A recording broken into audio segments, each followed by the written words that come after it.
TruthSeekah and/or its affiliates are not responsible for any strange phenomena that may occur during or after listening to this podcast, which may include the following: heightened senses of awareness, psychic abilities, UFO sightings, alien contact, time loss, out-of-body experiences, ringing in the ears, ESP, lucid dreaming, increased synchronicities, astral projection, telepathy, stronger intuition, levitation, miraculous healings, and/or remote viewing.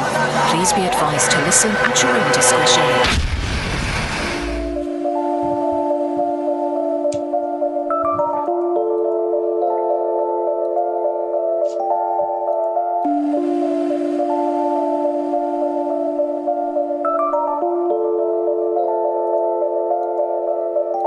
Won't you come and take me away?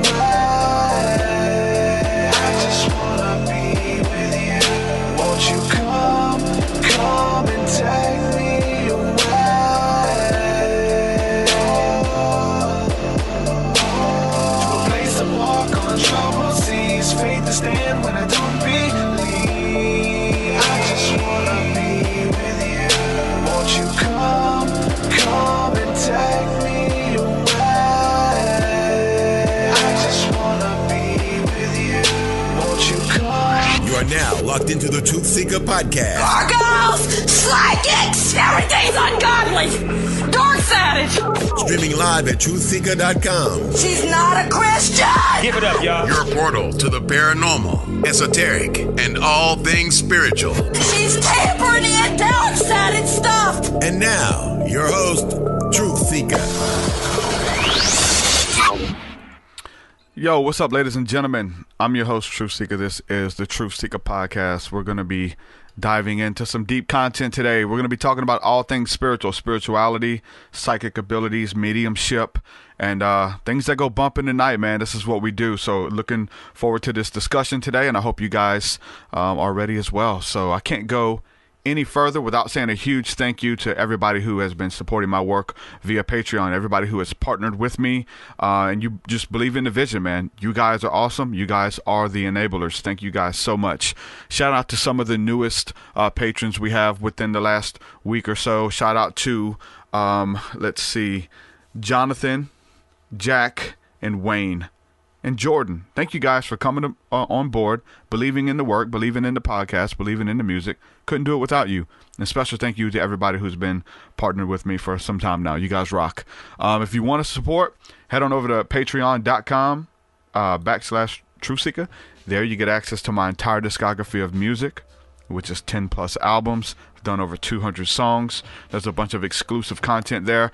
You also get access to our Thursday night School of the Mystics, which is the community aspect to what we're building here with the podcast. So we practice activation, one-on-one training, and so it's been some really good stuff. We do courses together, and we're going to be doing that tonight. So 7 p.m. Central every Thursday. You get access to that by any level of giving. So head on over there, check that stuff out.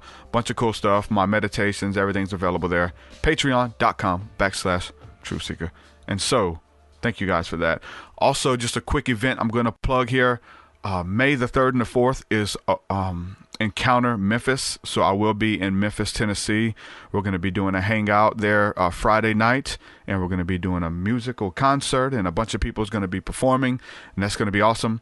Kind of like a meet and greet. So Friday night, and then Saturday, the whole day will be a day of ministry. We'll be doing activation, meditation, one-on-one sessions, essential oils, gong therapy, so much stuff. So if you're in the area, if you want to travel, head on over there to TruthSeekah.com or EncounteringGod.net and pick up tickets. I'd love to meet you guys. So without further ado, I'm going to go ahead and bring on my guest today. My guest is Bill Phillips. Bill, welcome to the TruthSeekah podcast, man. How are you? I'm doing great. Thanks for having me. Oh, man. I've been looking forward to this conversation. And you've got an eclectic bunch of books and work that you've been doing, and doing this for a while and doing it really well. So, we look at, I have a lot of guests on, and everybody's at different levels in their walk and in their business and in their careers and stuff like that. But you seem to have it together, man. So I'm looking forward to this conversation. So Thank you so much. But it wasn't easy, right? So we talked a little bit before we went live, some of the stuff that you have to go through, finding out who you are. You talk about psychic abilities, mediumship, and what that whole world involves, but it's not easy. So let's just start off just giving a little bit about your background and how you kind of came into being, the psychic medium Bill Phillips. Let's just start with some background. Absolutely. I really feel that guided to say first that anyone who really has an awakening to discover their abilities, that there's usually some form of trauma that happens that sort of breaks the heart open and allows us to be more present, to pick up on that energy, and that vibe. And so for me, it was a little bit earlier. I had a very traumatic childhood. My parents both suffered from drug addiction, so I was kind of tossed around as a child. And when I was 6 years old, my mother actually kidnapped me. She took me from California to New York, where I was with her for 3 years, kind of like bouncing around from place to place, fending for myself. Unfortunately, her addiction got to the better part of her. So I was taken back to the West Coast 3 years later, and it was going from the same extreme to the other with my father on the West Coast. And I was actually kept from her for almost 6 years because of what had happened. And she got sick. Within a week, she died of pancreatic cancer that we now know is caused by her addictions. I was able to fly out and see her on her deathbed after almost 6 years, before my 15th birthday. And as you can imagine, I was her only child. It was a very traumatic experience for me. I thought I was losing my whole life in that moment. But 2 nights later, I woke up actually to her in the room talking to me. And it was extremely comforting, but it was extremely confusing to me as well, not understanding enough about that realm and having had a Christian background. There's a lot of emotions going on there. So from that point forward, that was my aha moment, my awakening moment.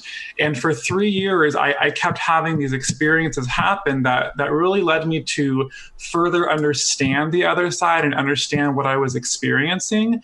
And 3 years later, I found myself in a metaphysical shop where they were teaching a class on mediumship and psychic development. And I thought I didn't know what I was doing there. I kind of went there on a spur. It was very random. But when I was there, I was sat with a random woman, and I was able to connect her with a dear friend that had passed away from a suicide of a prescription drug overdose. And just to kind of give this this vision for you guys, it really wasn't what I had experienced seeing on television or in the media, like The Sixth Sense or anything like that. It was a much more subtle experience for me. Like, it was in my mind, it was in my body, and I had to trust these hunches that were coming through to me. And so I held her hand, and within a few minutes, I saw blonde hair, and I felt a female presence, and then I saw a J initial. And then a minute later, I saw a table with prescription pills overflowing off the table. And at that point, a teacher had walked by, and she heard me, and she said, "How would you interpret what you're seeing?" And I said, overdose. It just came to me. And the woman broke down crying and had explained that her best friend, who was that J name and blonde, had committed suicide of a prescription drug overdose. So for me, that was my first experience really having that validation in that moment. So from there, how old was you during that time? I was 18. 18. I was 18. And so I was nervous. I was excited. There was a gamut of emotions happening within me. So I told some friends, and they told some friends. And so I kept like practicing with random people that I didn't have a connection to. And every time there was something that came through that was very substantial. And even if it wasn't in the moment, I was getting calls afterwards, explaining like, "Oh my gosh, I didn't know what this meant now, but this is extremely significant to my family." So for me, it was really just kind of getting out of my fear with it, out of my doubt with it, and just trusting that connection. Wow. Man, even just that story there, there's so many questions that I have to really kind of dive deep into some of that stuff. So when you were seeing the spirits early on, when you were visited by your mom, now you said that started happening for, a period of like 3 years or whatever. Was it always your mom, or was there other spirits walking through the room, or being able to see them out the corner of your eye? How did that look, and was it just your mom that for those 3 years? How did that work?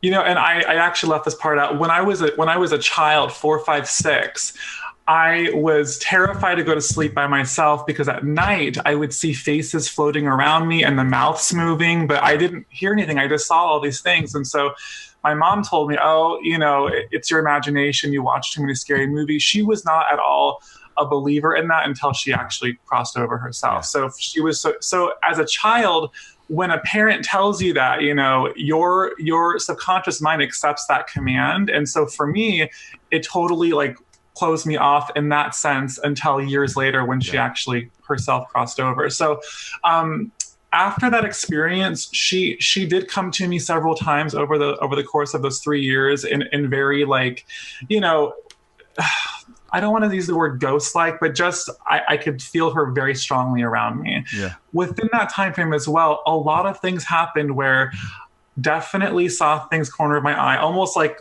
things like people running past you, you know, type of thing like that, and waking up to just different presences in the room, but not knowing what to make of it, you know. And at that time, I also was wanting to explore my own energy and my own connection. So I delved into things like astral projection, you know, and understanding sort of how the two worlds interact simultaneously, you know. So that was sort of my reference going into it. And every time I found myself like going to that place, I always had a different encounter or a different experience. Yeah. But for me, it was foreign, you know, just kind of allowing myself to have the experience and understanding that it was more a part of me than I realized, like as a child having the same or having similar experiences as well. It was something that was sort of ingrained in me, but I didn't quite understand it at that time. And you know, and being a teenager and not knowing your own identity yet, it was very challenging for me to accept that truth at the time. You know, I wanted to run from it. You know, my grandmother, who had raised me as a Seventh-day Adventist Christian when I was living with her, you know, had a whole different philosophy. So I was sort of in this in between where I didn't want to share with her. I didn't want to hurt her by any means, but I also was having my own truth happen. And it was going against what I was experiencing or, you know, from her perspective. Yeah. So I had to really own my truth with that. You know what I mean? Yeah. Let me ask you this, man, because I was having a lot of encounters when I was a kid. I remember, you know what I'm saying, 4 years old, of just waking up with beings in my room or beings pinning me down to the bed and I can't move, and seeing, you know, shadows and those faces, man, when you're in that state of REM sleep, about to fall asleep, and there's faces and there's reliving timelines, and you're in another world for a few minutes, and it's just weird stuff. As a kid, you have no idea what it is. I want to know, because you said that your parents were addicted to drugs, and so we know that there's a lot of different drugs that open up portals or gateways to what we would call demons or unclean spirits or something like that. Do you think that your family's drug use may have opened up some type of portal within your home? Because my mom and grandmother, I come from New Orleans, right? And they would burn candles, but they would have parties, and all types of drunk, shady individuals would be in our house talking to us. I have a memory of they were having a party one night, and I was just a little kid, 4 or 5 years old. And I was talking to one of their friends, some old drunk man. He was drunk out of his mind. And I was in mid-conversation with him, and this man, they left me inside with him, and he just fell completely backward onto the floor, almost like he died. But in mid-conversation, he just like lost consciousness and passed out drunk.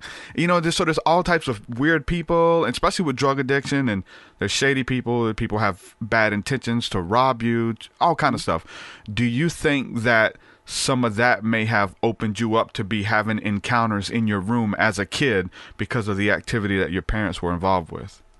That's a great question, and I do believe that it could have played a part in that. What I've come to realize over the years of channeling spirit and their messages is that a lot of times people that have addiction or are numbing themselves on that level, a few things happen. what I find is that a lot of them are actually very in tune and very psychic. Yeah. And they're wanting to sort of numb those senses because it's too much for them to handle. Oh, yeah. And the same thing, no one's going to understand them. They're going to feel maybe mocked or ridiculed or judged. So they go to this other place that brings them comfort from within because it kind of numbs those senses. But at the same time, what that does as well is it actually lowers your vibration. So if you think about like your immune system, and when your immune system is lower, you get sick and all these things happen. The same thing happens on an energetic level as well. So if we don't keep that in balance, we're more prone to being at a lower level of vibration. And what happens is that we attract that like vibration. So we attract those dark digits and we attract those forces that aren't of the light to us. And so what I feel happens is that it's a snowball effect. It's like this cycle that happens where somebody can be stuck in their addiction because it gives them this comfort. But at the same time, it's the cycle of attracting these sort of negative experiences and these negative energies to them. So yes, I definitely do believe that there is some truth to that. But I also believe that in a way, when someone's under the influence, their inhibitions are actually out, you know what I mean? So they're really wide open. And so it's a double-edged sword, really, if you think about it. Yeah. Yeah, I know exactly what you're saying. And so especially, you've seen memes and a lot of people talk about this now, how we are drugging our prophets and our seers, the people are, who can hear the voice of the spirit. They can hear it, but they can't interpret it. They don't have no way to figure out what it is. We reference the Bible a lot. In the Bible, there was a school of prophets that they would teach you how to hear the voice of the spirit. They would teach you how to discern. We don't have that anymore. We're kids having these crazy encounters and forced to figure it out for ourselves. Maybe there's a new age store. Maybe there's a church leader who has some experience in those spiritual realms, or maybe not. Maybe you will be as a sheep thrown to the wolves and have to figure this stuff out for yourself. And I think that's where most of us come from, and it could be hard, man. And if you can't shut those doors up or quiet the voices on cue, guess what'll do it? Alcohol, drug addiction. It silences the voices. And so the pharmaceutical companies are drugging the prophets to silence those voices because they, I kind of think it's by design, honestly. But that's definitely something that's happening. Have you seen that? Like a lot of people who can't balance the energies and getting on having, ADHD, star seeds, and people whose mind just operates a little bit differently. So we'll drug them and give them these prescriptions so that they are more normal or something like that.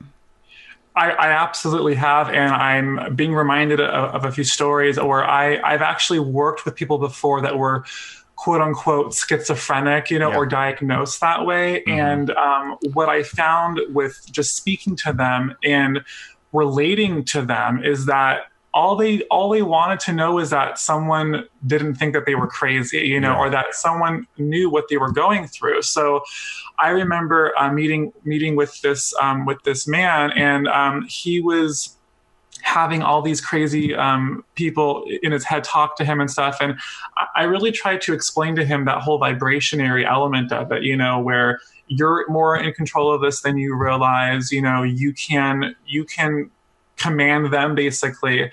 And I know that it was helpful, but I also know that the medication part of that as well can also do the same thing that the addiction does. It has a similar effect if it's not used properly, and I'm not saying that it's not for everyone. I do believe that there are situations where maybe it is needed, but on a massive level though, what happens is that, maybe we think we're depressed or we're this or we're that. So we go somewhere and the first thing that happens is that we're prescribed a pill to sort of numb that sense away. So we're all designed, we're all here as a soul having this human experience. We're all designed to understand intuition and understand energy and understand, sort of like parallel universes. We are designed that way, but being in this society nowadays, it's kind of it's a double-edged sword because there's a blur between which is the real truth. Is my truth the real truth, or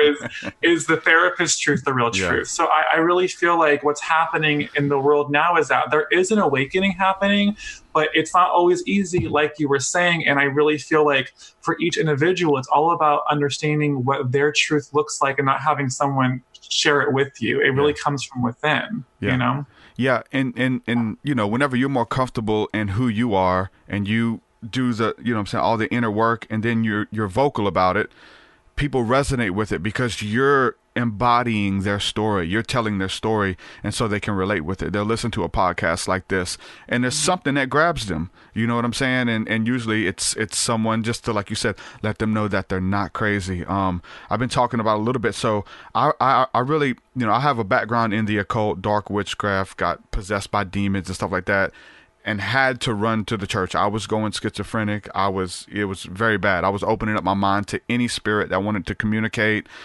just to see something in it. And I ended up getting, demonically oppressed or possessed, right?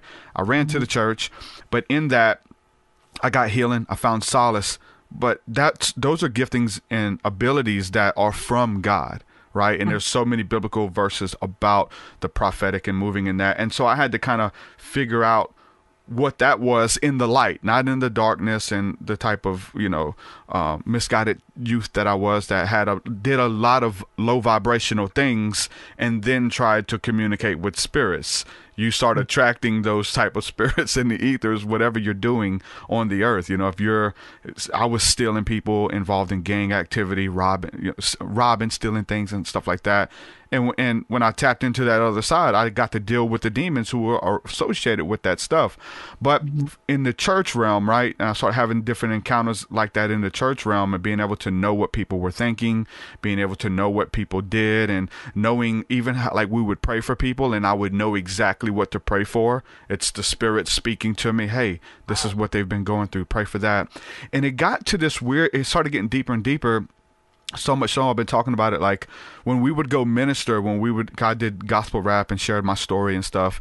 When we would go minister, it got so prevalent that every time I would come down with an ailment on my way to that venue, and we would travel and go out of state and stuff. But right before we got there, I would start having heart palpitations, and I would feel like I was having a heart attack. And first off, a Christian would usually start rebuking the devil. Devil, I command you to let me go. I'm the healed of the Lord. I'm set free. You can't touch me.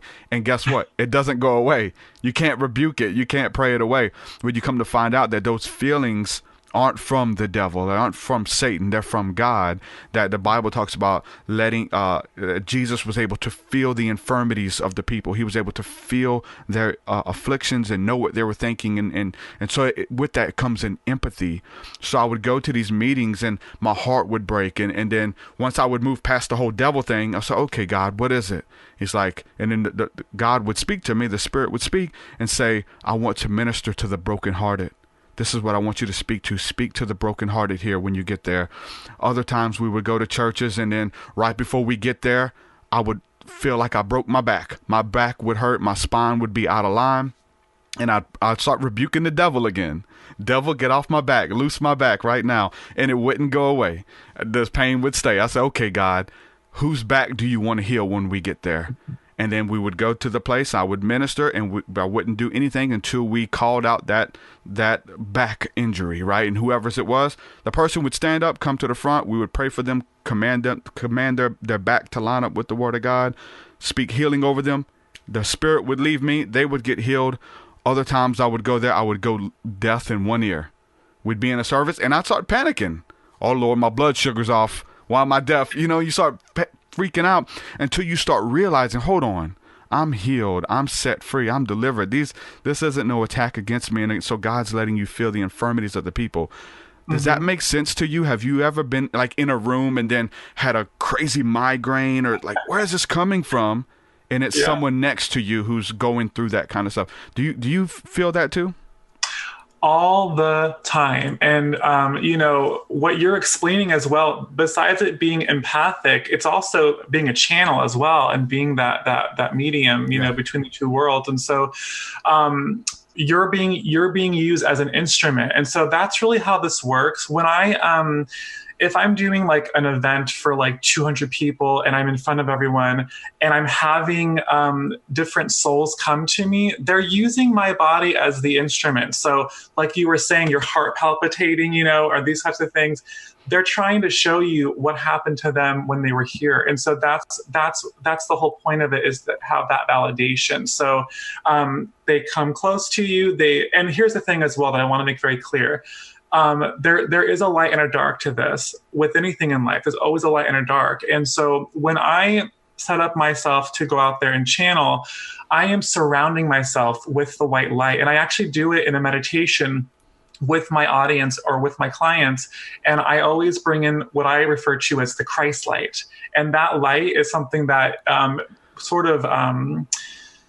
is a mirror. So anything that comes towards it that's not for the highest good, is bounced away from it. Yeah, so I'm kind of in this cocoon of energy that is protecting me from anything negative or anything that's not of my highest good. So I am, in essence, opening the door and giving permission to the souls that have crossed over into the light, that are in their heaven, that are in a good place. And so when you were talking earlier about, being in a different place and how that karmically kind of came back to you by the energy that you were putting out, it's very true. We get what we give. And so if you are, of the light, or if your intention is positive and pure, you're going to attract the souls that are in that space. But if your intentions are to have that dramatic experience or something along those lines, you will probably pull in something that's not really of the light, something that's kind of confused or maybe is even dark. And so for me, that was my biggest obstacle in the beginning, because once I knew what was going on internally, I wanted to be a Ghostbuster. I wanted to go help everybody, and what I found was doing that, it was a dramatic, crazy experience where doors would slam and things would fly off the walls. And I was like, this is not for me. Like this is something else that requires a like-minded person that wants to delve into that realm. And my intention was to help people that wanted to connect with people that were in heaven, that were in a good space, Wow. So, yeah. Absolutely. And, we all have different ways of labeling it. So the voice of God, the Holy Spirit, guides, angels, whatever you want to label it as, it's the same thing, Yeah. And so I got the chills actually as you were explaining your story, because it's just such confirmation, validation that you obviously are gifted as well, and you're understanding the full spectrum of that. It's so crazy, the fact that you have these experiences as a kid or a teenager, and then there's nobody to talk to, and you have to figure it out on your own, and hope that you're in a good space with people who are going to support you, because man, especially because, like I said, I come from the church realm, and we would talk about stuff like this. And if nobody is operating on that level, they have no idea what the hell you're talking about. You're crazy. You're a crazy person. You know what I'm saying? Yeah, even though it's like all throughout the Bible. I love it. Like all of this stuff is in there about, hearing the voice of God, seeing angels, being spoken to in the wee hours of the night. I mean, I will encourage you when you get off of here, go read Job chapter 4, just the beginning of Job. And Job talks about laying in his bed in the middle of the night when deep sleep falleth upon men. And it says that he looked in the doorway and there was a silhouette of a shape, and he said the shape was moving. It was moving, and you couldn't determine the outline of it because it was moving. And it was almost like a mist or a fog, right? And he said that that it was a spirit that brought a message to him, and that spirit brought a message. And we're talking about angels. What do they look like? Do they look like strong men? Do they look like little babies? Do they look like women? Sometimes they look like a mist, like a smoke and stuff like that. So that I'll encourage everybody to read Job chapter 4. It's a really good. And he talks about how his hair stood up on end. His hair stood up on his neck, and he was like, oh my God, there's a spirit here. And we all have had like similar encounters like that. Have you ever had anything cross over like into the physical realm, whether, you've had some dealings with dark spirits in the past, or have you ever seen any angels, any lights appear? You ever had anything appear to you in the physical form?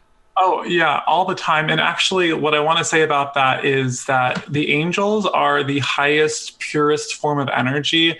They've never actually been in a human form before, although they do sort of tap in and give that disguise at times when we're in that time of need, you know? Exactly. But a lot of times when I experience angels, I experience them as these sparks of light, kind of like twinkles almost, you know what I mean? And I know that. And the thing is, to someone who doesn't know that, they might see it and go, "Oh my God, is my brain okay?" Or what's going on here? You're right. But You're right. that's what's going on. And the same thing, yes, I've also of course seen ghosts as well. You know, I saw my mom who was in the light as well, you know, and I've also seen shadows too. And the shadow people, the ones that really weren't of the light, this was earlier on for me before I understood what having those spiritual boundaries looked like, you know, and kind of having that protection around me. So now that I have that protection and I do it from the moment that I get up, I surround myself in that light. I don't really experience those shadows anymore, or those dark sides. Same for me. Yeah, but I see lots of sparks of light. I see lots of lights, formations moving around, orbs, because when you think of it as well, when we leave the physical body and the shell behind, we are in essence just our spirit, our energy form, and that's what's around us, making that contact. You know, it's like having a radio signal on and having the resonance be the channel through the radio signal. It's the same thing with the other side. And so, this is the reason why I actually wrote the second book, is because I wanted people that were in that space where maybe they weren't sure or they were afraid or they didn't want to be judged, to be able to read these different stories through other people's views, to see like, wow, I've had that experience. And I thought I was crazy, you know what I mean? And so I really wanted this to be sort of like a guidebook for anyone who was in that place, to kind of give them, to empower them to step into their truth and not to run away from it, you know? Definitely. Yeah.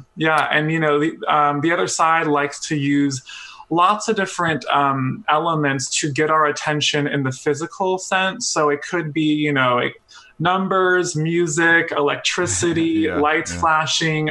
There's so many different ways that it happens. But when you give yourself permission and take that fear away from it, and you're coming from a good place, the signs are all around. You know? Yeah. And so that's one thing about your book too. It's just giving practical experiences. And so that really the supernatural becomes practical. You know what I'm saying? And so all of these experiences, these crazy encounters and stuff, I believe that it should change us for the good. And whether it's, we're talking about church or any type of, religious activity or crazy encounter, whatever it is, like I'm open to whatever, as long as there's something practical that's released. And so even if I would point back to the story that happened in the book of Job, he's seen this spirit that brought him a message that changed his vibration, that when he left, it changed his awareness, and the message told him it gave him a revelation about God, right? And so that he would, when he left that place with that spirit or whatever, he carried that with him, and he was changed. And so it becomes practical. Everybody has these woo-woo crazy encounters. Trust me, I love them. But they have to do something practically. How does it make you a better father? How does it make you a better co-worker? Do people love to be around you, or are you the laughingstock of the community? Like what happens there that makes you a better person? It becomes practical for me. Yeah, I totally agree with you. And I know that having these experiences, the other gift in it is that it actually allows you to have a stronger faith in the divine and a stronger faith in the unseen world.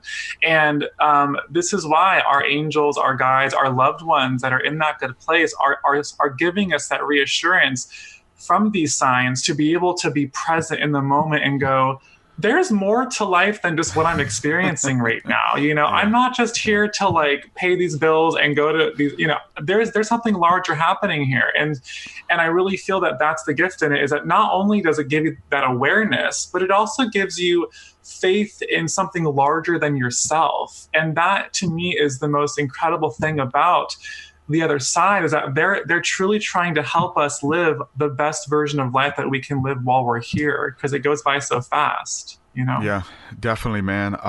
So you're talking about these lights, right? You're seeing these flashes of lights, whether you see them in the spirit or you see them physically or in the mind's eye. I've seen a lot of lights in the sky.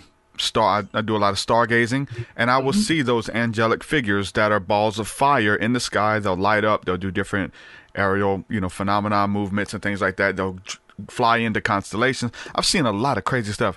Have you ever seen any of those encounters? I don't know if you want to call them a UFO encounter. I believe that they're IFOs, they're identified flying objects, but they travel back and forth from heaven to earth and things like that. Have you ever had those encounters? Like a UFO encounter, if you want to call it that. I don't know. I've never had an experience where I was, I don't want to use the word abducted, but I never had a dramatic experience like that. But I have had subtle experiences. I've also had dreams as well with this. And I feel like a lot of times too, what people don't always realize is that any kind of entity, whether it be an alien form or whether it be a soul who's crossed over, they will use the dream state to get our attention, because that's when we're really receptive to it, and the left side of our brain is asleep, so we're able to have those experiences. So I definitely have had these experiences in the dream state, but people have them in the waking state as well when it comes to what you're referring to. And of course, I know, I have that truth in knowing that there has to be other life forms besides the physical life form. And I really think because there's no time and space, that we kind of create that here on the earth plane, that is it possible that these aliens could be people from the future coming back to us as well to help us. There's so many different ways of looking at that. And of course, that's not really my expertise. Mine is more so on the spirit side of things. But I truly believe that it's sort of all encompassing and all one in that experience, We have a comment here in the comment section, and this is from Placing Puzzle Pieces, and says, Bill, you were great on Coast to Coast. Were you on Coast to Coast, AM? Oh yeah, I was a few weeks ago. Thank you so much. That's awesome. Heck yeah. Cool. So yeah, you got some fans here. Good stuff. Oh, awesome. So there was a distinction that you made too. So when we're talking about spirits in the ethers and in the air and the space around us, but you also mentioned that some of the spirits that are in heaven. So there's a difference there. I know we've seen this in a lot of movies and things like that. Is there any truth to it that there's, especially those people that probably have died a traumatic death, do they get stuck, or maybe like the Sixth Sense, they died and didn't know that they died and they're still here and they need to transition to heaven? Does that happen at all? It does happen. There's not like some kind of statistic that I can say on like a percentage level, but that's the reason why we have hauntings and we have souls that are in that in between. It's really because they haven't accepted the fact that they're not in the physical form anymore. So when that happens, they're stuck more heavily to the earth plane, and they are lost just the same way that we can be lost in the physical. When that happens and we're not willing to accept that reality, it definitely does entrap us, and that's why when I was younger and I was sent out to these houses to help clear these energies, really what it came down to was there was tremendous anger and tremendous fear coming from them. And what I did was I just prayed. I brought in the Christ light. I called upon the archangels, and I just said to them, you are no longer here. You need to go to the light. And 9 times out of 10, that's what happened, but some of them can be very stubborn as well. And they like to sort of attach themselves to things that resonate fear, so whether that be a cemetery or an airport or whatever it may be, they find themselves attracting to that fear because that's what keeps them lower to the earth plane. Yeah. So you mentioned actually working with these angels. We're talking about angels and stuff. And so, you know what I'm saying? Biblically, when someone was going through a hard time or fasting or kind of dedicating themselves, God would send angels to minister to them and to help them. I don't have a lot of experience as far as like calling upon angels. I mean, some people live and die by it as far as like, I have my angel. I pray to Michael. You know, that's a big thing in the Catholic Church, and they pray to, you know, what is it, Michael? You know what I'm saying, Uriel, Raphael, these different angels to help them. Do you have experience with that? Do you ask for angelic assistance and things like that to kind of guard the atmosphere? Every day, actually. Yeah, every day, whether it be like the minute that I get into my car, I'm like giving high fives to Michael, I'm giving everyone a high five. I'm surrounding myself in that bubble that I was talking about earlier, and that just gives me this awareness and gives me this feeling of cushion, of cocoon, of protection. And, you know, people may see them at times. We all have a committee of them, whether we want to believe it or not. We're all surrounded by them. We're all surrounded by guides around us that are helping us understand our purpose here and our soul connection here. And that includes the angels as well. It's not just about like life and death situations. It's about life in general, you know, and they're wanting us to live from the heart center and just to kind of not be disillusioned or not be jaded about life. They want us to experience it in a different form, and that's why they're around us, you know? Mm-hmm. Spirits, dealing with spirits and souls that have passed on, whether they're in heaven, whether they're on, you know, on earth in the ethers. You deal with a lot of people in the spiritual community who really believe in reincarnation. Now, where does reincarnation fit in whenever you have disembodied spirits? Is that something that you believe in? Do you Absolutely, yeah. And this all goes down to soul groups. You know, I know that when we come into the physical body, we've had these agreements made while we were on the other side that, okay, you're going to be my mom in this lifetime. We're going to learn about love in this way. You know, I'm going to break your heart when you're 18. We come in with these roles that we go through, and then when we do cross over, we're still connected to our soul family. So what happens is that, let's say that a father passes away. He wants to sort of work with his karma. Let's say he wasn't as available in life, or maybe he, you know, abandoned his children when he was younger or something. He wants to make it right by them where he's at on the other side, and also he wants to be a part of that development and that ascension with them. So what I find is that typically a soul will stick with their soul group until they all kind of come back up again, and they go, okay, that was awesome. I learned this, I learned that. Let's go back and try it again now. And this time I was your dad, but I'm going to be your daughter in this lifetime. I'm going to teach you about compassion. So everything sort of revolves around learning these lessons in the human form, because that's when we're really able to put it to the test. Mm-hmm. You know? That's interesting. What do you? I guess just to stay on that topic a little bit, we've been talking about it in our study group with the School of the Mystics, because I'm not 100% sold on reincarnation, as far as like I'm going to come back as another person, or I'm going to come back as a snail or something like that, right? And honestly, I don't know if I want to come back, as far as, you know what I'm saying? Like I don't want to come back as someone else. I would rather like be in a place where I can just be with my family and you know what I'm saying, remember this life and remember, you know, everything that I've done, and be able to have my memories or whatever the case is. Just like almost forgetting the memories and forgetting who you were in this life. That kind of scares me a little bit, right? You know, and that's why we've all been blessed with free will. You know, we've all been blessed with the ability to make those decisions, and nothing is set in stone. You know, there's not a rule book that says you have to come back. Although a lot of people tell me, you know, there's so much suffering in this world. Why would I want to experience that? Yeah. And on a soul level, part of being in the physical is to have the spectrum of emotions, you know, to have the happy moments and to have the sad moments. We're here to experience all those different feelings while we're in the flesh, you know.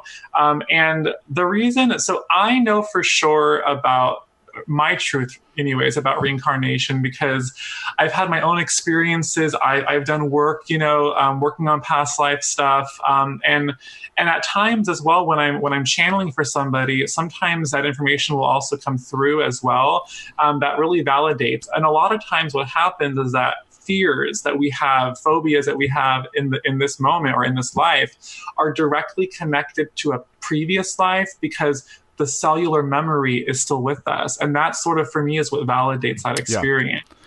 So whether if someone like burned in a fire or was in the Salem witch trials or whatever, and then they are deathly afraid of fires here, there usually is a correlation between that. Yeah. One of the things that we were looking into in our group that I was going to talk about is the fact that we were talking about how it could be encoded within your DNA from your, from your family, from your grandparents, your great grandparents who may have died in the fire. So then you're able, you have that fear ingrained, within you. I mean, there's a lot of stuff like that scientifically, like our fear of snakes, our fear of serpents and things like that, because like they, in the ancient world, they were, a big deal. And there's a bunch of things that we're afraid of for no reason, but it's encoded within our DNA. So we were talking about how maybe, some of these experiences that we know and these visions that we have may have been imprinted in our DNA. And so we're able to see what some of the things that our ancestors went through and some of the things that happened to them,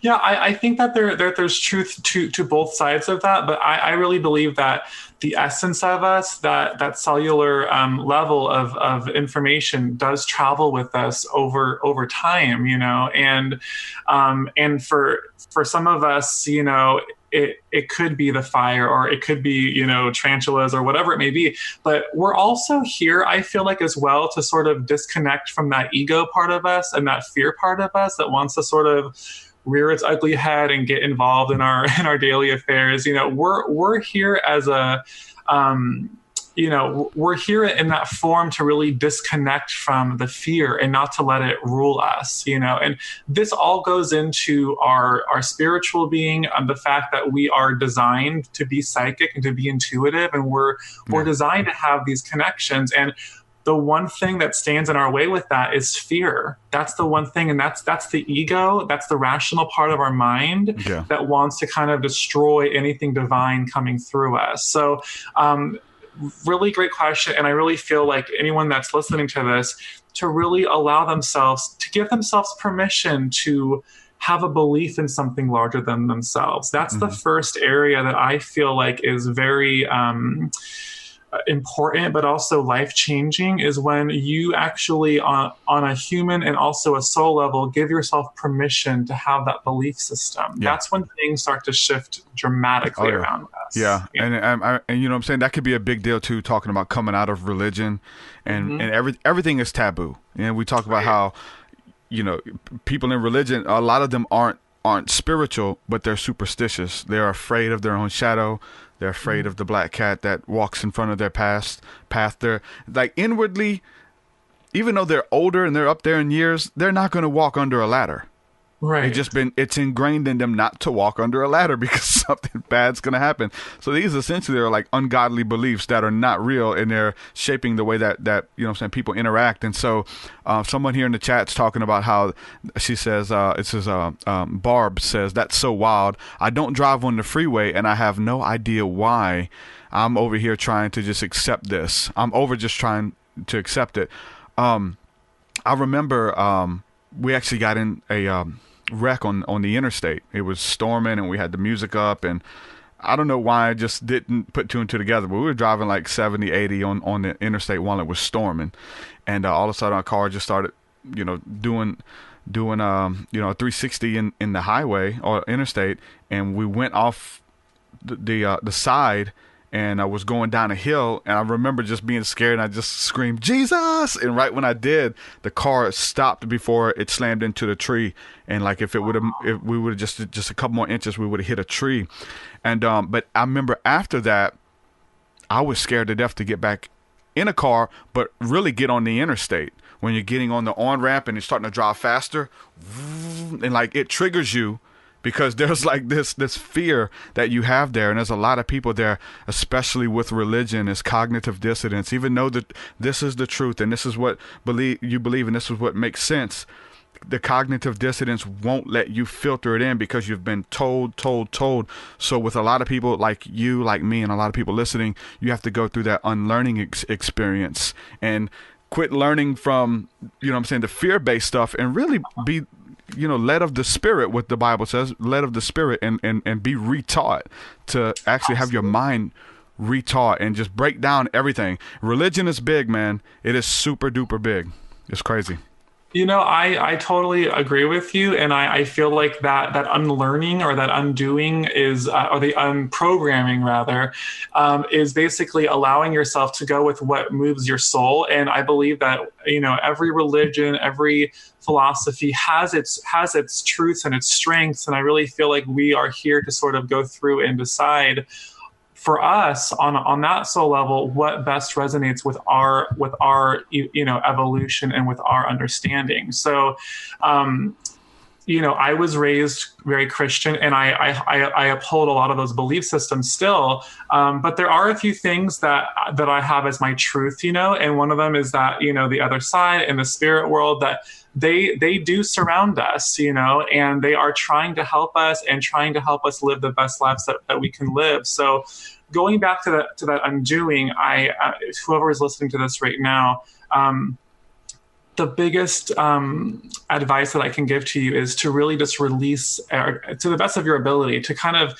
detach yourself from that fear, and to really know that we're all connected, and that's why we're here, is to have that soul to soul connection, and just to know that with an open heart and an open mind, you can have that same guidance from the other side. Truly. And that's the reason as well why I wrote my second book that's called Signs from the Other Side, is for anyone who's maybe having curiosity or is unsure, just to sort of resonate with other people's truth, with other people's stories, to show you that there is something else out there than maybe what you want to believe on that human level, on that rational level, and just to give yourself a little bit of credit that there is something else going on in the invisible world around us. Mm-hmm. This is a question that someone has in the chat. They said, this is from Jeff, and it says, how can I cleanse bad energy / demons from my home other than smudging? Is there any rituals that you can do, any prayers that can be said? What would you say to that? Yeah, there's a lot of things that one can do, and smudging is very effective. It actually has a scientific component in it that destroys negative energy. But the thing is that it's kind of like putting a Band-Aid on something. It's going to come off, So yeah. I really believe that I would take a look at the land, what happened there. A lot of prayer, a lot of light, a lot of bringing in that higher vibration of spirit around you is very crucial with that. And also there's different practices as well. Some people believe that putting salt around the perimeter of the home keeps negative spirits away. Everyone has their own sort of philosophy with it, but I really believe that it comes from an inner dialogue with ourselves and an inner belief with ourselves. So if you are truly praying and bringing in, the Christ light, bringing in the angels, asking for that protection, they're gonna deliver that to you. But you have to sort of walk the walk and talk the talk to match that vibration. You know what I mean? Yeah, because we actually get into like a lot of terminology, like you've given legal ground for those entities, those spirits or whatever to be there. They may be attached to an item, like you said, attached to the land, attached to a home. You move into a haunted house. Well, that spirit is attached to that house, and you're kind of trespassing. You can't see it, but you're not just gonna pray it away. Like there's things that have to be done. But it is funny. We're talking about the sage, smudging, crystals, even maybe even your Bible. A cross, a necklace, a pendant. We have these rituals and these things that we believe hold power, when in the essence they don't, but it's the power of the ritual for us. Like this cross that we got at the Christian bookstore, or the Bible itself, it really doesn't hold any power as this some type of charged instrument that we're going to hold up I bind you in the name of the Lord, holding the Bible or the cross. We see that on television and we kind of feel like that's real. But when we look at it, it sparks something within us. We look at the cross and we say, you know what, that cross reminds me of the work that Christ did on the cross. Or this Bible has helped me get through some really hard times, and it's going to help me get through this time as well. So, or the smudging or whatever the case is.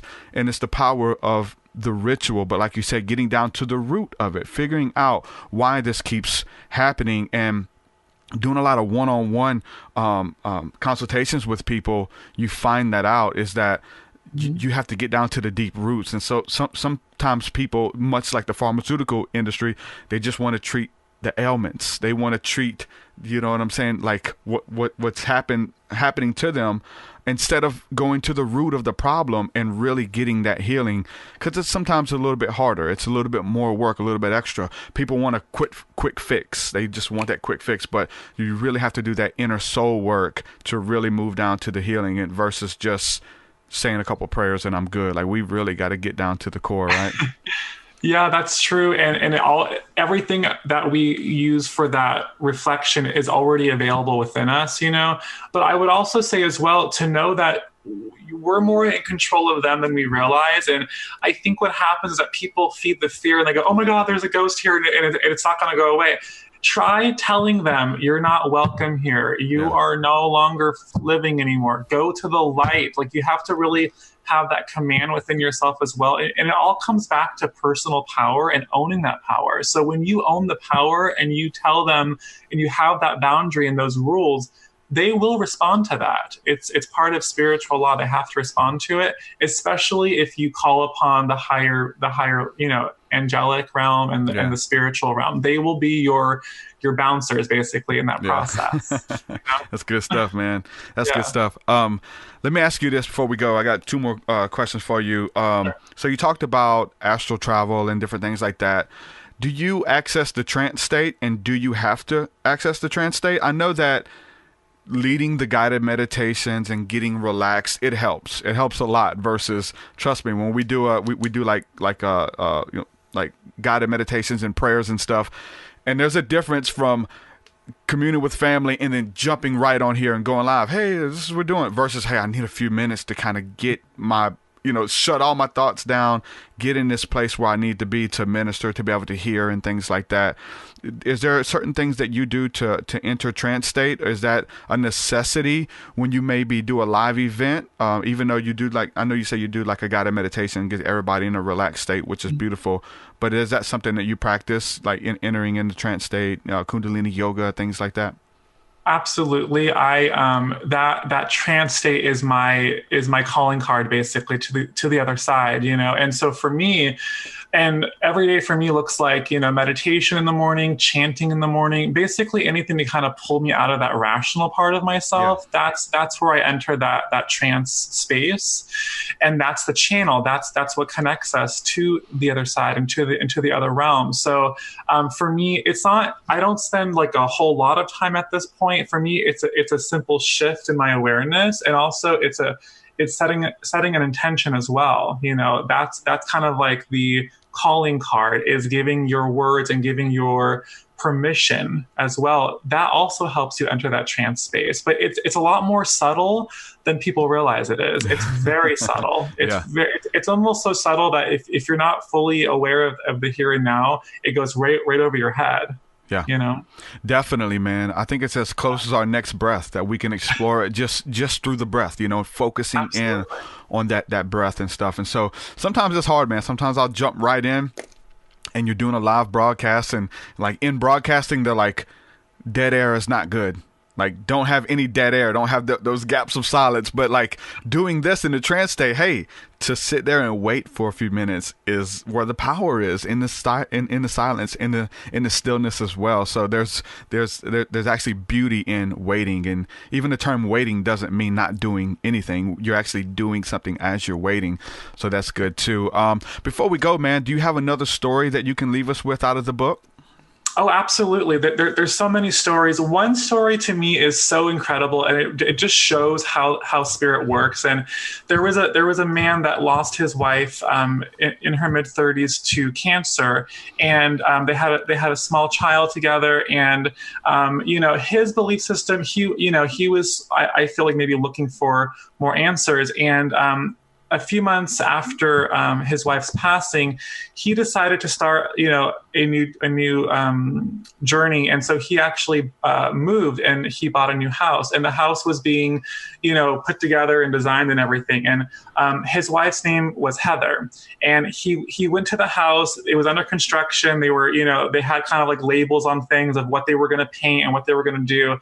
And before he was standing in the kitchen, and on the wall was the color that they were going to be painting the wall in the kitchen.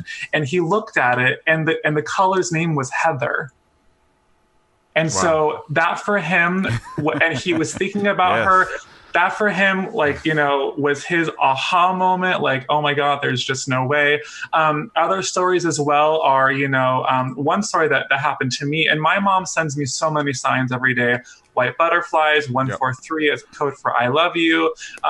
But one thing that happened about 10 years ago was I was having my own human experience. I really wanted more confirmation, and I wanted it physically. So I made that command. I gave her permission, and my mom's name is Yvonne. So the next day I was on the road, on the freeway, and this car cut me off. And before any kind of rage could happen within me, my attention went to the license plate, and the license plate was customized. It said Yvonne on it. Mm-hmm. So that was I have the chills even saying it right now. That was my huge confirmation, 4x4 from the spirit world.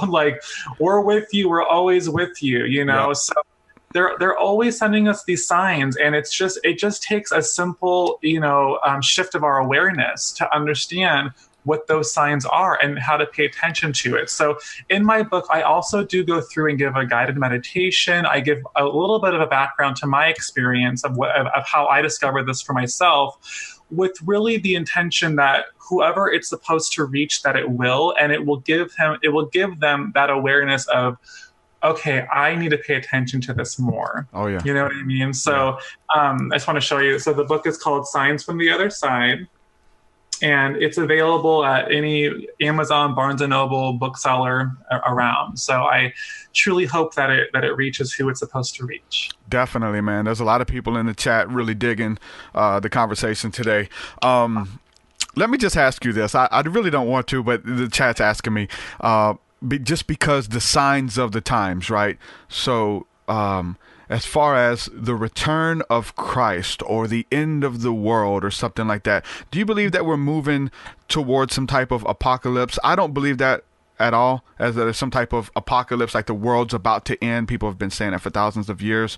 For me, with those signs, is usually our world is about to end, our paradigm. We keep having apocalyptic dreams and cities being destroyed and tornadoes. It's usually about something we're going through. But a couple people in the chat want to know, do you believe that the return of Christ is near and then the end of the world is coming? Do you believe in any type of apocalyptic stuff like that? I choose not to put my energy towards that, because I really believe it's feeding a fear. Yeah. I believe that Christ's energy is already here, and we have the ability to listen into it and to connect with it. Mm-hmm. And I also believe that there is massive transformation happening right now, and it is happening on a certain way, and that could be looked upon as an apocalypse to kind of see where we're at right now as a world and government and all those things. But I do believe that there is going to be this sort of evolution on a global level, but I don't believe it means the world coming to an end. I do believe that it means a new way of living in the world, though. A new age, even, right? That's going to happen. Yeah, absolutely. Moving into a new age. Yeah, and this earth is so old. It's been here for so many years, and everything does cleanse. So eventually that will happen here as well. It's already being discussed. And then, years, in the future, there probably is going to be a shift like that. On some global level, but right now we're in this awareness, we're in this awakening Yeah, space right now. You know what I definitely. mean?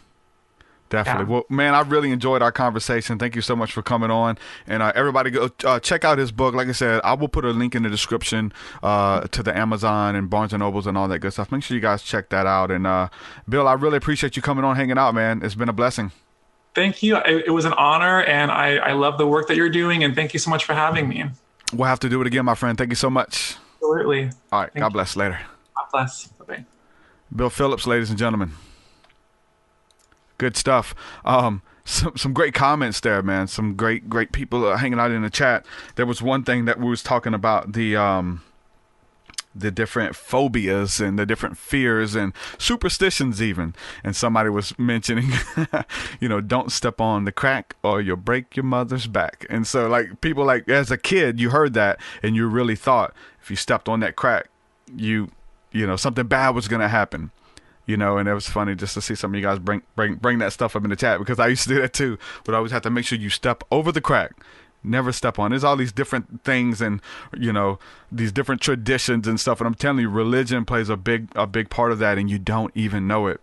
You're scared, you're trying to work through some stuff. Even when you're making progress, man, the pendulum will swing back and undo all the work that you've already done. And so it's time to come out of her, my people, so that you will not be a partaker of her sins, man. So moving from religion and moving closer to Christ. You don't have to leave Christ behind. You take Christ with you in everything that you do. You're a fool if you don't. If you leave Christ at the door, you're silly. It's not good. It's not a good idea. He's talking about tapping into that higher vibrational, those beings, the higher vibrational beings. It's Christ Jesus, the highest vibrational being, that all other entities, they have to bow down. Like they have to listen. Like every knee will bow and every tongue will confess, whether on this side of eternity or the next. It's going to happen. So anytime like people get into some weird places, man, but it's through, evoking the name of Jesus, man. That is the highest name. Even in the chat, everybody's talking about how, in the foxhole, like when, people scream out and call upon the name of Jesus, because there's power there. People having demonic encounters, they scream out Jesus. And like I said, I was like coming upon that car accident and almost having an accident, screamed out Jesus or whatever. There's power in that name, man. So that's beautiful that even, you know what I'm saying, Bill recognizes that Christ energy is a white light of Christ and moving in that. That's beautiful. There's a lot of good stuff. Indigo Seti, you mentioned in the chat, you said, talking about that our name is our persona, and that we actually grow into our names, right? That's so true, man. Because I even today, it's funny you mentioned that, because today I was actually looking up my name, which I know what it means. It's actually a Hebrew name. My name, Derek, which is Hebrew, and it means the way. When you pull up a Strong's Concordance or whatever, and you look up the way in Hebrew, it's Derek. It's beautiful. So it's like the way seer, the path maker, right? Making a way where there is no way, the path clearer, the thicket clearer. And then I look at my name, TruthSeekah, right? Then this name that I've chosen for myself years ago, and there was, I didn't know what this name meant. I did not know that I would grow into it and embody it, of just being one who seeks after truth and giving myself over to know the truth and to continually seek after it. And I kind of grew into that name over the years and didn't even know it. I thought it was just a cool name. Literally, I seen it, like when I first seen it, I seen it on a t-shirt or a hoodie, and I was like, you know what, TruthSeekah, but it was an ER. But I was like, you know what, I'm going by that. And I grew into it, man. And the name. So like in the Hebraic tradition as well, your name, like if your mother was going through travail in birth, or if she didn't want to have you, if you were an accident, like they name you after that stuff, and you're known by that, because you carry that name with you everywhere. That's the name, is your persona. You carry that with you, and people know you by that. So you grow into that stuff, man. You're known by, oh, he's the one that is cursed of God. He's the one that is blessed of God. The word, what I'm saying, Michael. So all the L's, the L, Michael, Uriel, Raphael, they keep going on. The L's mean of God, you know, Michael, heard of God, the beloved of God. There's all of these different names that they walk in and they embody. So that's really dope with the personification of the name. So I wanted to bring that out. I seen that in the chat there with the names. Thank you, Christy, for the donation. I did see that. Thank you so much for that. It's wonderful. Again, we're talking about activating these giftings and abilities, man. Again, the Bible had a school of the prophets. School of the prophets. Like, it's a school. You went to it. You learned how to do it. And it's beautiful. They loved music. The prophets, was always continually playing music. They understood the power of vibration. They understood the power of repetition, the power of melody. So the prophets always played music. And so just to see how they operated, and there was a school, like, you were raised, and that gifting and ability was seen in you as a child, and it was cultivated. So now we're over here in the West. We have no idea what's going on. Somebody's having encounters and seeing spirits and hearing voices and stuff. Just put them on Prozac. You know what I'm saying? Put them on all this different. Listen, I've seen children, hyperactive kids. They're just rambunctious kids with a lot of energy. And they're playing with my daughter. We're hanging out with the family. And yeah, they're being rambunctious. That's what kids doing. It's nothing like over the top. But hey, 8 o'clock, it's time to take your medicine. 7 o'clock, whatever. They give the kid the medicine. They're playing, running. All of a sudden, like a robot, you push that button, it just powers down. Zzz. The kid's just sitting on the couch staring. Took her medicine, just sitting there. Like, hey, what's wrong with the kid? Oh, she took her medicine. Like, what? That's crazy, man. And the side effects that medicine has on people. And, the Ritalin and all that kind of stuff, and stuff that people have came up taking. Now we're dealing with those kids. Those kids are now grown-ups. A lot of them are suffering from all types of ailments now. That's pharmakia. It's witchcraft. Pharmakia. That's where we get our word pharmacy from the Latin. Pharmacy comes from the word pharmakia, and it means to make a concoction, to mix up these different chemicals and to take them and to ingest them. Everything that the Lord has given us is good, right? So there's natural things that grow that we can take that aid us, that, if you have pain in your body, there's natural things that you can take.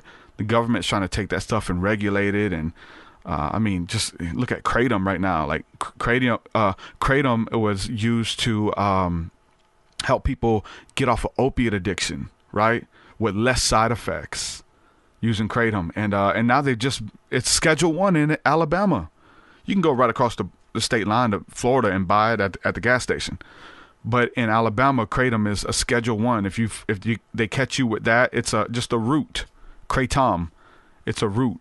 And if you get caught with that, you're going to jail for a long time. Schedule 1. All of this stuff that's natural, and they want to regulate it, and they want to tell you what to do with it. It's really crazy, man. Pharmakia and what's going on with the pharmaceutical industry. So really crazy, man. We got to be aware of what's going on out there. Someone posted, who's this Indigo, says it steals the spark out of them. Yep. It dims it, puts it out. That's crazy. Straight up magic, straight up witchcraft, man. But yeah, there should be a school, man. There should be a body of people, some people you can confide in and talk to. You need that.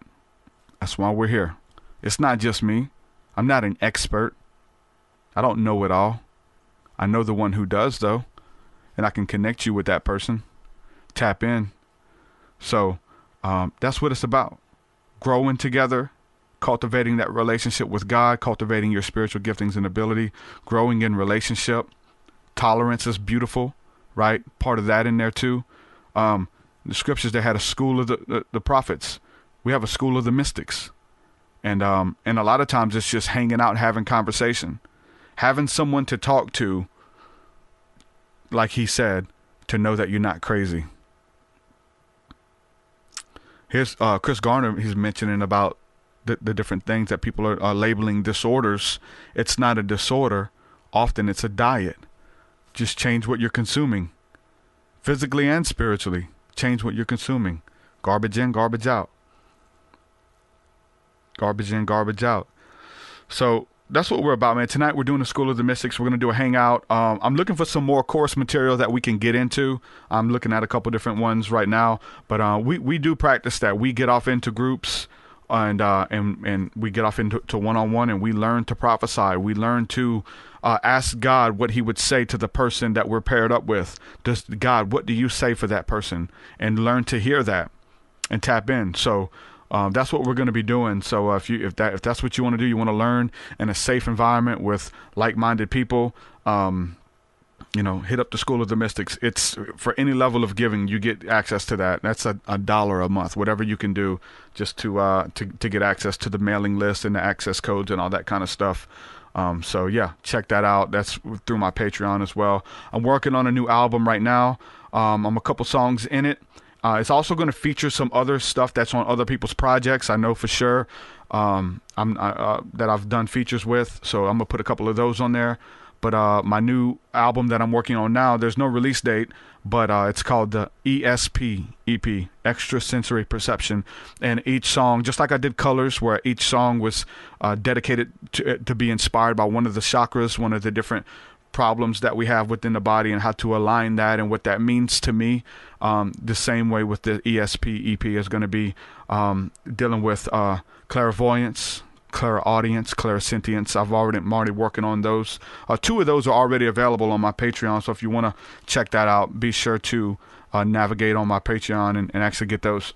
But yeah, it's a themed EP, and you get access to all that kind of stuff on my Patreon like months before it's available to the general public. So I'm going to go ahead and jump off here in the next few minutes unless anybody has any questions. So you guys let me know if y'all have any questions. I'd love to answer them, anything like that. So I just got a few more minutes here. I love hanging out with the guys in the live stream, and this is the community.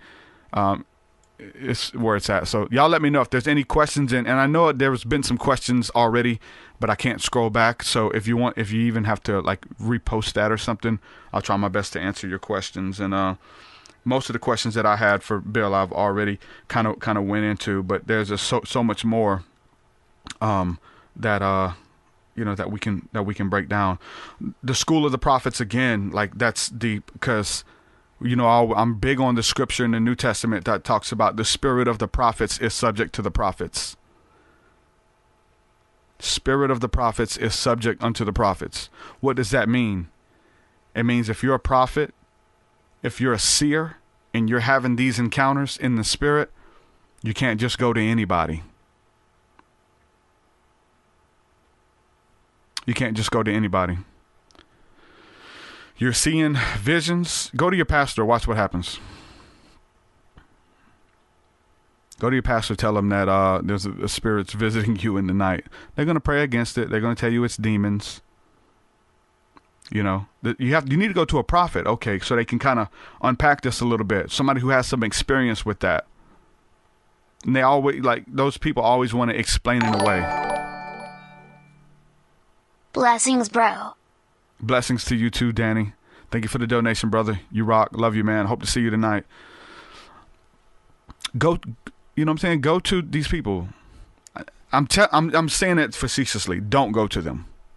The Bible says don't throw your pearls before the swine. Don't do that, because they will trample them under their feet. Something so precious, something so delicate, they'll just trample it under their feet. They'll laugh at you. They'll mock you. They'll mark you. They'll scoff at you. Y'all know this is nothing new. This is why I do what I do. Because you've been laughing and making fun of us for too long. You've been drugging our prophets. Bob Marley, how long shall they kill our prophets while we stand aside and look? There's a passion. There's a zeal in me for this. I hope it's in you too. It's not good. It's not good. They laugh at, they have private conversations about you where they laugh at you, make fun of you. And you being an empath, you can feel it. You can feel it. You can. It's biblical. I could show you. It's biblical. You can feel it. It's discernment of spirits. You know that they're operating in the spirit of slander, in the spirit of judgment, in the spirit of bitterness. You can feel it as an empath. What do? Do you get bitter? Do you quit? What do you do? You stir up the gift of God that is within you by the laying on of hands. That's what you do. You delight yourself in the Lord. That's what you do. That's what you do. And it's so easy, especially if nobody else is having those encounters. But, you know, just like Jesus told Peter, said, look, man, Satan has marked you. Satan has desired to sift you as wheat. But fret not. Don't worry. I've prayed for you. Just like he had that mark upon him, Satan wants to sift you too. Satan is the accuser of the brethren. He wants to sift you as wheat, get you alone by yourself. Nah, I won't have it. This is what we do, guys. School of the Mystics tonight. We have a Discord community full of beautiful people, full of beautiful stories, full of great conversation, jokes, cat videos, like everything, man. We do life together, man. That's what it's about. So thank you guys for believing in the vision that the Lord has given me, believing in my work. A lot of people, it's impact them. So, and I'm just telling my story. Nothing more, nothing less. This is my truth. If it resonates with you, good. If it don't, good too. I love you. Praise God. Brother Wayne loves you. We all do. So with that, I'm going to say peace and shalom. We're going to do this again very soon. Yep. Later. I'm going to play the outro. If I can find it. And it goes a little something like this. Hit it. Your will so much higher than mine. So much higher than mine. So much deeper than mine. So much deeper than mine. Well, that does it for this episode, folks. To hear more episodes of the TruthSeekah podcast, head over to TruthSeekah.com. And if you're wanting to support the show and get rewards, go to our Patreon page at patreon.com/TruthSeekah.